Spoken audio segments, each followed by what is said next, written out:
സംസ്ഥാനത്തെ 10 മണ്ഡലങ്ങളിലെങ്കിലും അന്തിമ തെരഞ്ഞെടുപ്പ് ചിത്രം സ്ഥാനാർത്ഥികളുമായി ബന്ധപ്പെട്ട ചിത്രം തെളിഞ്ഞു കഴിഞ്ഞു. ഇന്നലെ 12 മണ്ഡലങ്ങളിൽ ബിജെപി സ്ഥാനാർത്ഥികളെ പ്രഖ്യാപിച്ചതോടെയാണ് ഇത്. നമുക്കറിയാം, നേരത്തെ LDF 20 ലോക്സഭാ മണ്ഡലങ്ങളിലും സ്ഥാനാർത്ഥികളെ പ്രഖ്യാപിച്ച് തെരഞ്ഞെടുപ്പ് പ്രചരണത്തിൽ ബഹുദൂരം മുന്നിലാണ്.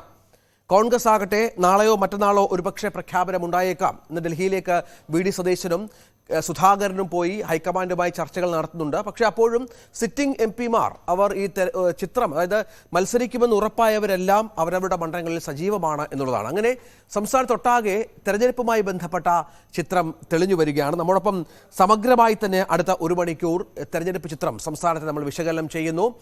അതെ, നമുക്ക് ആ പ്രധാനപ്പെട്ട സ്ഥാനാർത്ഥികൾ, ഇതുവരെയുള്ള 10 മണ്ഡലങ്ങളിലെ സ്ഥാനാർത്ഥികൾ ആരൊക്കെ എന്നുള്ളത് നമുക്ക് നോക്കാം. ശശി തരൂർ തിരുവനന്തപുരത്ത് കോൺഗ്രസ് സ്ഥാനാർത്ഥിയാണ്. രാജീവ് ചന്ദ്രശേഖർ ഇന്നലെ BJPയുടെ സ്ഥാനാർത്ഥിയായി പ്രഖ്യാപിക്കപ്പെട്ട് കഴിഞ്ഞു. പന്ന്യൻ രവീന്ദ്രനും LDF സ്ഥാനാർത്ഥിയായി പ്രഖ്യാപിക്കപ്പെട്ട ആളാണ്. ആറ്റിങ്ങിലാണ് സ്റ്റാർ മണ്ഡലം, അതായത് ഒരു MP, ഒരു കേന്ദ്രമന്ത്രി, ഒരു MLA എന്നിവർ മത്സരിക്കുന്ന പ്രധാനപ്പെട്ട മണ്ഡലമായി ആറ്റിങ്ങൽ മാറുന്നു. അടൂർ പ്രകാശും V മുരളീധരനും V ജോയിയുമായുള്ള കടുത്ത പോരാട്ടത്തിലേക്ക് ആറ്റിങ്ങൽ പോകുന്നു എന്നുള്ളതാണ് ഏറ്റവും പ്രധാനപ്പെട്ട വിവരം. അവർ ഈ മൂവരും നേരത്തെ തന്നെ പ്രചാരണം ആരംഭിച്ച പശ്ചാത്തലം കൂടിയുണ്ട്. പത്തനംതിട്ടയിൽ ആന്റണി മത്സരിക്കുമെന്ന കാര്യത്തിൽ ഏതാണ്ട് ഉറപ്പാണ്. കാരണം എന്താണ് ഹൈക്കമാൻഡ് തീരുമാനം എന്നുള്ളത് നമ്മൾ കാത്തിരുന്നു കാണണം. തോമസ് ഐസക് അവിടെ പ്രചരണം തുടങ്ങിക്കഴിഞ്ഞു. അനിൽ ആന്റണി, AK ആന്റണിയുടെ മകനെ അവിടെ പ്രഖ്യാപിച്ചു. ഇന്ന് മുതൽ അനിൽ ആന്റണി മണ്ഡലത്തിൽ സജീവമാകുമെന്നാണ് നമുക്ക് ലഭിക്കുന്ന വിവരങ്ങൾ. കോഴിക്കോട്ട് 3 സ്ഥാനാർത്ഥികളും ഏതാണ്ട് ഉറപ്പാണ്. MK രാഘവൻ ഉറപ്പായി മത്സരിക്കും. എളമരം കരീമിനെ പ്രഖ്യാപിച്ചു കഴിഞ്ഞു. MD രമേശിന്റെ പ്രഖ്യാപനവും ഇന്നലെ സംഭവിച്ചു കഴിഞ്ഞു. ഈ 3 പേരും ഈ മണ്ഡലത്തിൽ സജീവമായി തന്നെ തെരഞ്ഞെടുപ്പ് പ്രവർത്തനങ്ങളിൽ ഏർപ്പെട്ടിരിക്കുന്നു എന്നുള്ളതാണ് നമുക്ക് ലഭിക്കുന്ന വിവരം. കാസർഗോഡ് രാജ്മോഹൻ ഉണ്ണിത്താന്റെ കാര്യം ഉറപ്പാണ്. MV ബാലകൃഷ്ണൻ, അവിടുത്തെ CPMന്റെ ജില്ലാ സെക്രട്ടറി, അദ്ദേഹം നേരത്തെ തന്നെ പ്രചരണം ആരംഭിച്ചു കഴിഞ്ഞു. ഇന്നലെ ML അശ്വിനി താരതമ്യേന പുതുമുഖമാണ് എങ്കിൽ പോലും കാസർഗോഡുകാർക്ക് ഏറെ പരിചിതമായ ഒരു മുഖം കൂടിയാണ് അശ്വിനിയെ BJP സ്ഥാനാർത്ഥിയായി ഇന്നലെ പ്രഖ്യാപിച്ചു കഴിഞ്ഞു. മലപ്പുറത്ത് പൊന്നാനിയിൽ നിന്നെത്തി ET മുഹമ്മദ് ബഷീർ മലപ്പുറത്ത് UDFന്റെ ലീഗ് സ്ഥാനാർത്ഥിയായി മത്സരിക്കുന്നു. V വസീഫ് LDF സ്ഥാനാർത്ഥി CPMന്റെ യുവ നേതാവാണ്, മത്സരിക്കുന്നു. ഡോക്ടർ അബ്ദുൽ സലാം മുൻ VC ആണ് അദ്ദേഹത്തെ ഇന്നലെ BJP പ്രഖ്യാപിച്ചു. അദ്ദേഹവും ഇന്ന് മുതൽ തെരഞ്ഞെടുപ്പ് പ്രചാരണ രംഗത്ത് സജീവമാകുമെന്നുള്ള പ്രതീക്ഷയിലാണ്. പൊന്നാനിയിൽ നിവേദിത സുബ്രഹ്മണ്യമാണ് BJPയുടെ സ്ഥാനാർത്ഥിയായി മത്സരിക്കുന്നത്. അബ്ദുസമദ് സമദാനി UDF സ്ഥാനാർത്ഥിയായി പ്രചരണം ആരംഭിച്ചു കഴിഞ്ഞു. KS ഹംസ, മുൻ ലീഗ് നേതാവ്, അദ്ദേഹം LDFന്റെ ഭാഗമായി അരിവാൾ ചുറ്റിക നക്ഷത്രത്തിൽ പൊന്നാനിയിൽ മത്സരിക്കുന്നു. ജനവിധി തേടുന്നതും നമുക്ക് അറിയാം. തൃശ്ശൂരിലേക്ക് വന്നാൽ സ്റ്റാർ വലിയ പോരാട്ടം, ത്രികോണ പോരാട്ടം, വലിയ പോരാട്ടം നടക്കുന്ന ഒരു മണ്ഡലമായി തൃശ്ശൂർ മാറുകയാണ്. TN പ്രതാപൻ സിറ്റിംഗ് MLA അവിടെ ഉറപ്പാണ്. VS സുനിൽകുമാർ പ്രചരണം ആരംഭിച്ചു കഴിഞ്ഞു.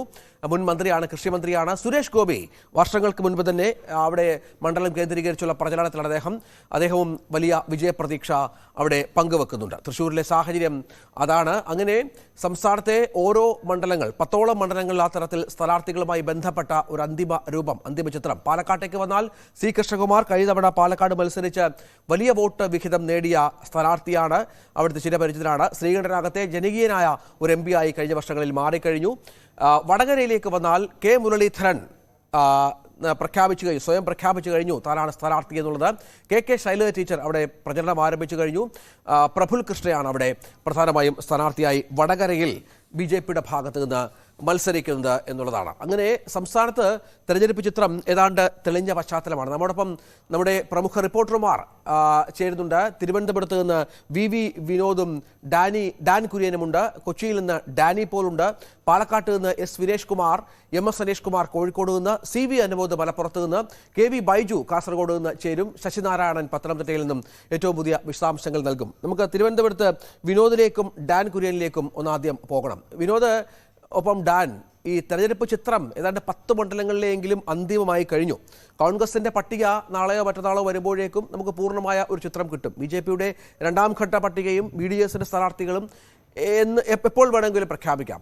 ഈ അവസാന വട്ട വിശകലനം, ഈ തെരഞ്ഞെടുപ്പ് മൊത്തം സ്ഥാനാർത്ഥികളാകുന്നതിന് മുൻപ് LDFന്റെ പ്രചരണം ആരംഭിച്ചു കഴിഞ്ഞു. എന്താണ് മനസ്സിലാക്കേണ്ടത്? ബഹുദൂരം മുന്നിലാണോ LDF സ്ഥാനാർത്ഥികൾ പ്രചരണ കാര്യത്തിൽ? രഞ്ജിത്ത്, കഴിഞ്ഞ തിരഞ്ഞെടുപ്പുകളെ അപേക്ഷിച്ച് LDF വളരെ വേഗം തന്നെ സ്ഥാനാർത്ഥി പ്രഖ്യാപനം നടത്തുകയും അവരുടെ പ്രചരണ പരിപാടികൾ, പ്രത്യേകിച്ച് സ്ഥാനാർത്ഥികളുടെ റോഡ് ഷോ ഇത് ഉൾപ്പെടെയുള്ള നടപടികളുമായി മുന്നോട്ട് പോവുകയാണ്. BJPയും കഴിഞ്ഞ ദിവസം 12 മണ്ഡലങ്ങളിലെ സ്ഥാനാർത്ഥികളെ പ്രഖ്യാപിച്ചു. VDJസിൻ്റെ 4 മണ്ഡലങ്ങളുണ്ട്. ഈ തരത്തിലുള്ള പ്രചരണം അവരും അവരുടേതായ നിലയ്ക്ക് പ്രചരണ പരിപാടികളുമായി മുന്നോട്ട് പോകുന്നു. കോൺഗ്രസിൻ്റെ കാര്യത്തിലാണ് ഇപ്പോഴും ഈ പ്രഖ്യാപനം, ഔദ്യോഗികമായൊരു പ്രഖ്യാപനം വൈകുന്നത്. അതിൽ ചില മണ്ഡലങ്ങൾ അത് ഇതിനകം തന്നെ, അതായത് സിറ്റിംഗ് MP-മാർ തന്നെ മത്സരിക്കണമെന്ന KPCCയുടെ പൊതുവായ ഒരു വികാരം, അതിന് AICC പൂർണ്ണമായി അംഗീകാരം നൽകുമോ?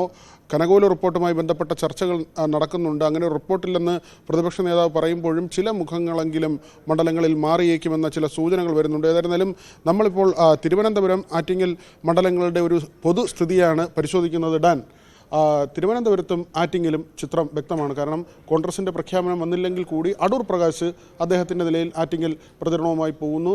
മുരളീധരൻ വർഷങ്ങളായി ആറ്റിങ്ങൽ കേന്ദ്രീകരിച്ച് അദ്ദേഹത്തിൻ്റെ പൊതുപരിപാടികളിൽ പങ്കെടുക്കുകയായിരുന്നു. ഇന്നലെ ആ പ്രഖ്യാപനവും വന്നു. ജോയ് അവിടെ LDFിൻ്റെ സ്ഥാനാർത്ഥിയാണ്. നമുക്ക് തിരുവനന്തപുരം പറയുന്നതിന് മുൻപ് ആദ്യം വലിയ പോരാട്ടത്തിന് കളമൊരുങ്ങിയ, തുടക്കത്തിൽ തന്നെ വലിയ തോതിൽ ചർച്ച ചെയ്യപ്പെട്ട ആറ്റിങ്ങൽ ഒന്ന് പരിശോധിക്കാം. എന്താണ് ഡാനിന് ആറ്റിങ്ങലിൻ്റെ ഒരു ചിത്രം നോക്കുമ്പോൾ മനസ്സിലാകുന്നത്? വിനോദ് നേരത്തെ സൂചിപ്പിച്ച പോലെ ഈ LDFിന് 2 കാര്യങ്ങളാണ് ഈ ലോക്സഭാ തെരഞ്ഞെടുപ്പ് അടുക്കുമ്പോൾ ഈ സ്ഥാനാർത്ഥി പ്രഖ്യാപനത്തിന് പിന്നാലെ നേട്ടങ്ങൾ ഉണ്ടായിരിക്കുന്നത്. അതിലൊന്ന്, ഏറ്റവും മികച്ച ലഭ്യമായതിൽ ഏറ്റവും മികച്ച സ്ഥാനാർത്ഥികളെ, അനുഭവ പരിചയമുള്ള, പ്രവൃത്തി പരിചയമുള്ള മുതിർന്ന നേതാക്കളെ തന്നെ സ്ഥാനാർത്ഥികളാക്കാൻ കഴിഞ്ഞിരിക്കുന്നു.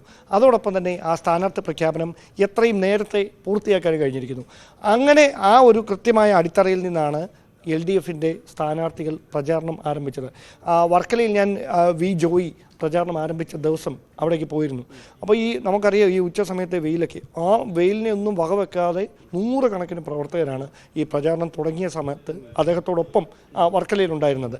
കൃത്യമായിട്ട് ത്രികോണ മത്സരം എന്ന് വ്യക്തമായിട്ട് നമുക്കതൊരു വെർബലി അല്ലെങ്കിൽ ഒരു അങ്ങനെ പറയല്ല, അവിടെ കൃത്യമായ ത്രികോണ മത്സരം തന്നെയാണ് നടക്കുന്നത്. ആ ത്രികോണ മത്സരത്തിൽ BJPക്ക് കൂടുതലായി ലഭിക്കുന്ന വോട്ടുകൾ LDFിനായിരിക്കുമോ അതോ UDFിനായിരിക്കുമോ ദോഷം ചെയ്യുക എന്നൊരു വലിയ ചോദ്യമുണ്ട്. അതായത് അടൂർ പ്രകാശ് കോൺഗ്രസിൻ്റെ മികച്ച ഒരു MP-ആയി, അല്ലെങ്കിൽ ആറ്റിങ്ങൽ എന്നും ഇടതുപക്ഷത്തിനൊപ്പം നിന്നിരുന്ന സമ്പത്തിൽ നിന്ന് കൃത്യമായി ആ മണ്ഡലം തിരിച്ചു പിടിക്കാൻ സംഘടനാ പ്രവർത്തനത്തിലൂടെ അടൂർ പ്രകാശിന് കഴിഞ്ഞിരുന്നു. ആ അടൂർ പ്രകാശിനെ മലർത്തിയടിക്കുന്നതിന് വേണ്ടിയിട്ട് CPM കണ്ടെത്തിയത് ജില്ലാ സെക്രട്ടറി കൂടിയായ ജോയിയാണ്. ജോയി ശക്തമായ പ്രചാരണത്തിന് തുടക്കമിട്ടതിന് പിന്നാലെയാണ് അവിടെ കൃത്യമായി കേന്ദ്രമന്ത്രി കൂടിയായ മുരളീധരനും പ്രചാരണ രംഗത്തേക്ക് എത്തുന്നത്. അങ്ങനെയാണെങ്കിൽ ശക്തമായ ത്രികോണ മത്സരം നടക്കും. ആ ത്രികോണ മത്സരത്തിൽ ആറ്റിങ്ങലിലെ പ്രബുദ്ധരായ വോട്ടർമാർ ആർക്കൊപ്പം നിൽക്കും എന്ന ചോദ്യമാണ്.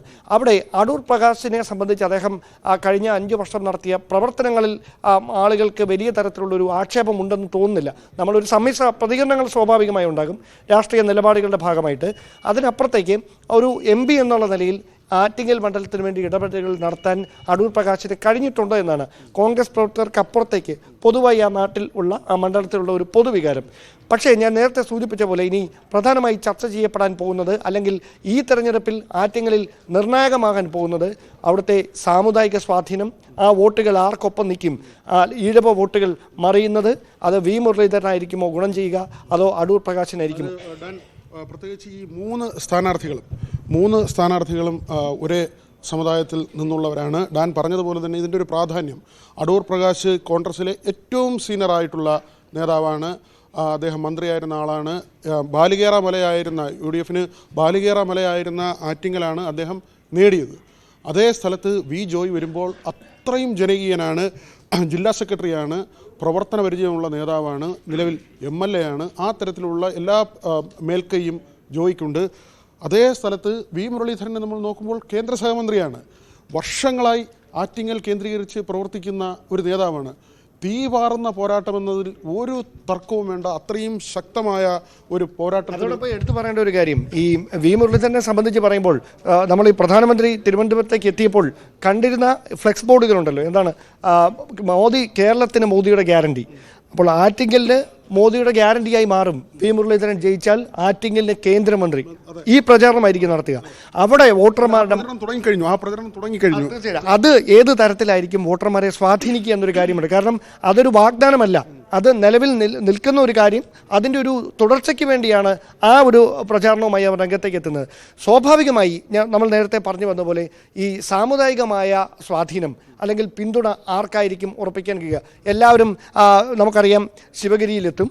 ശിവഗിരിയിൽ അവിടെ കൃത്യമായി പുഷ്പാർച്ചനകൾ അല്ലെങ്കിൽ അവിടെ നിന്ന് പിന്തുണത്തോടെ നേടിക്കൊണ്ടായിരിക്കും ഈ ശിവഗിരി മഠത്തിൻ്റെയും അവിടുത്തെ സന്യാസിമാരുടെയും ഒക്കെയും പിന്തുണ തേടാനുള്ള ശ്രമമായിരിക്കും ആദ്യം തന്നെ എല്ലാ സ്ഥാനാർത്ഥികളും നടത്തുക. അങ്ങനെ ഒരു പിന്തുണ ആർജിക്കേണ്ട ഒരു ആവശ്യം കൂടി അവിടെയുണ്ട്. അവിടെ ആറ്റിങ്ങൽ മണ്ഡലം എന്ന് പറയുമ്പോൾ നമ്മൾ മനസ്സിലാക്കേണ്ടത് മുസ്ലിം വോട്ടുകൾ വലിയ തോതിൽ ഉള്ളത് തന്നെയാണ്. നമ്മുടെ ഈഴവ വോട്ടുകൾ പറയുന്നത് പോലെ മുസ്ലിം വോട്ടുകളുണ്ട്, അവിടെ നായർ വോട്ടുകളുണ്ട്, ക്രിസ്ത്യൻ വോട്ടുകളും അങ്ങനെയുള്ള വോട്ടുകളുണ്ട്. പക്ഷേ ഈ വോട്ട് ഷെയർ എങ്ങനെ പോകും, ഈ വലിയ വോട്ട് ബാങ്കുകൾ ആർക്കൊപ്പം നിൽക്കും, ഏത് മൂന്ന് സ്ഥാനാർത്ഥികളും ഒരേ സമുദായത്തിൽ നിന്നാണ്, അത് തന്നെയാണ് ഏറ്റവും പ്രധാനപ്പെട്ട. വിനോദ്, ആറ്റിങ്ങിലെ ഒരു പ്രധാന കാര്യം, കഴിഞ്ഞ തവണ നമുക്കറിയാം സമ്പത്തായിരുന്നു അവിടെ തുടർച്ചയായി 2 തവണ ജയിച്ച MP ആയ ആളാണ്. സമ്പത്ത് തന്നെ ജയിക്കുമെന്നുള്ള ഏതാണ്ട് എല്ലാ സൂചനകളുമായിരുന്നു. കാരണം അത്രത്തോളം ഈ മണ്ഡലങ്ങൾ വയസ്സ് നോക്കിയാൽ LDFന് അത്രയധികം ആധിപത്യമുള്ള നിയമസഭാ മണ്ഡലങ്ങളാണ്. അവിടെയാണ് അടൂർ പ്രകാശിനെ പോലെ ഒരു രാഷ്ട്രീയ തന്ത്രജ്ഞൻ, തെരഞ്ഞെടുപ്പ് വിദഗ്ധൻ, അതായത് ഏത് മണ്ഡലത്തിൽ നിന്നാലും കുറഞ്ഞത് 30,000 വോട്ടിന്റെ ഭൂരിപക്ഷത്തിൽ ജയിക്കുന്ന അടൂർ പ്രകാശ് അവിടെ വന്ന് വളരെ കൃത്യമായി കാര്യങ്ങൾ മനസ്സിലാക്കി നടപ്പിലാക്കി. അവിടേക്ക് കടന്നു വരുന്നത് V മുരളീധരനെ പോലെ കഴിഞ്ഞ 5 വർഷമായി ഈ മണ്ഡലം കേന്ദ്രീകരിച്ച് പ്രവർത്തിക്കുന്ന ഒരാളാണ്. മറുവശത്ത് ജോയി ആകട്ടെ ജില്ലാ സെക്രട്ടറിയാണ്, എല്ലാ തെരഞ്ഞെടുപ്പ് തന്ത്രങ്ങളും അറിയാവുന്ന ഒരാളാണ്. അവിടെയാണ് വിനോദും ഡാനും പറഞ്ഞ തീപാറിയ പോരാട്ടം. ഈ വോട്ടർമാരാണ് നിശ്ചയിക്കേണ്ടത് ഏറ്റവും അവസാനം ആർക്ക് വോട്ട് ചെയ്യണമെന്നുള്ളത്. മറ്റ് ഘടകങ്ങളും കടന്നു വന്നേക്കാം. പക്ഷേ ഇപ്പോൾ ഇത്തവണ തെരഞ്ഞെടുപ്പിൽ അങ്ങനെ ട്രെൻഡുകളായി പറയാനൊന്നുമില്ല.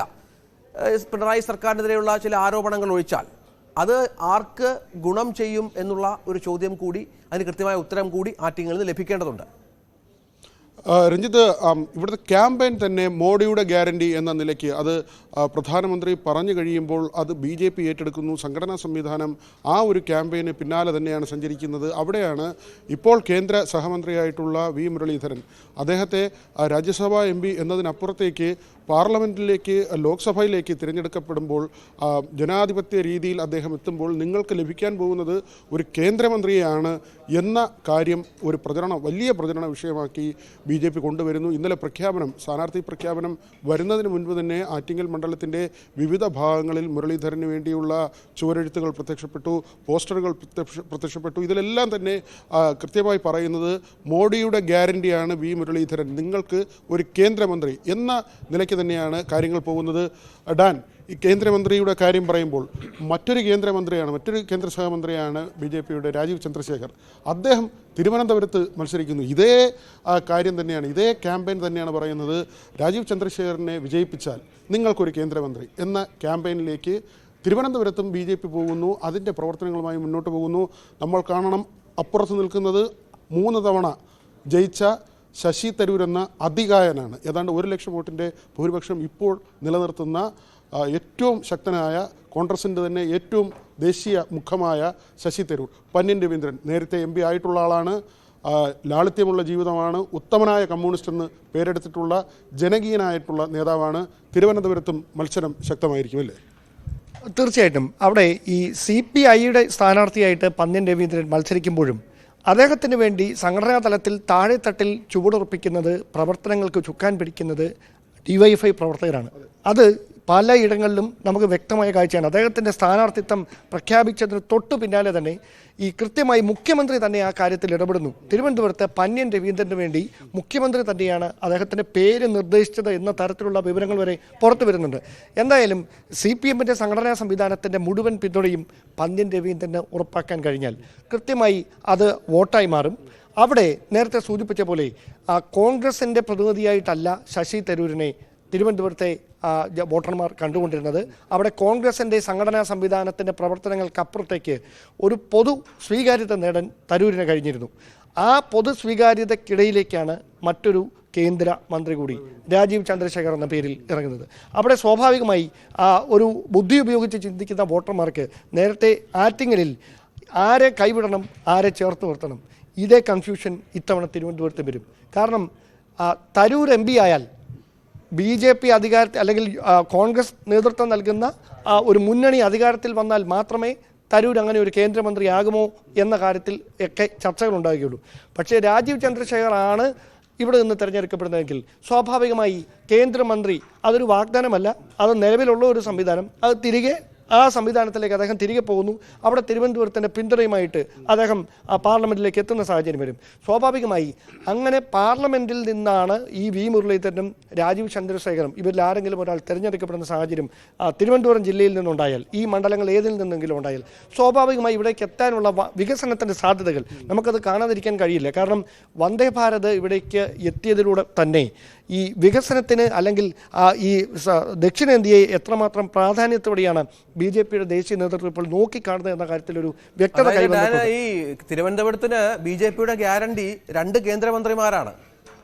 അതൊരു സാധാരണ കാര്യമല്ല, അതൊരു അസാധാരണമായ കാര്യം തന്നെയാണ്. അങ്ങനെ തന്നെ പറയേണ്ടി വരും. കാരണം നേരത്തെ നമുക്കറിയാം UPA സർക്കാരിൻ്റെ കാലത്ത് ഒരു തവണ, അതായത് കേരളത്തിൽ നിന്നുള്ള മലയാളികളായ മുതിർന്ന നേതാക്കൾ AK ആൻ്റണിയുടെ നേതൃത്വത്തിൽ KB തോമസ് അടക്കം, അതായത് UPA മന്ത്രിസഭയിൽ നിർണായകമായ പദവികളിലെത്തി. അന്ന് മുതൽ ഈ പ്രതിപക്ഷത്തിരുന്ന BJP ഉന്നയിക്കുന്ന ചോദ്യമാണ്, എന്നിട്ട് കേരളത്തിന് എന്തവർ നേടിത്തന്നു എന്നൊരു ചോദ്യം. അപ്പോൾ നിരവധി ഉദാഹരണങ്ങൾ അല്ലെങ്കിൽ നിരവധി കാര്യങ്ങളൊക്കെ അവർ പറയുന്നുണ്ടെങ്കിലും പ്രകടമായി കാണിക്കാൻ കഴിയുന്ന എന്ത് നേട്ടമാണ്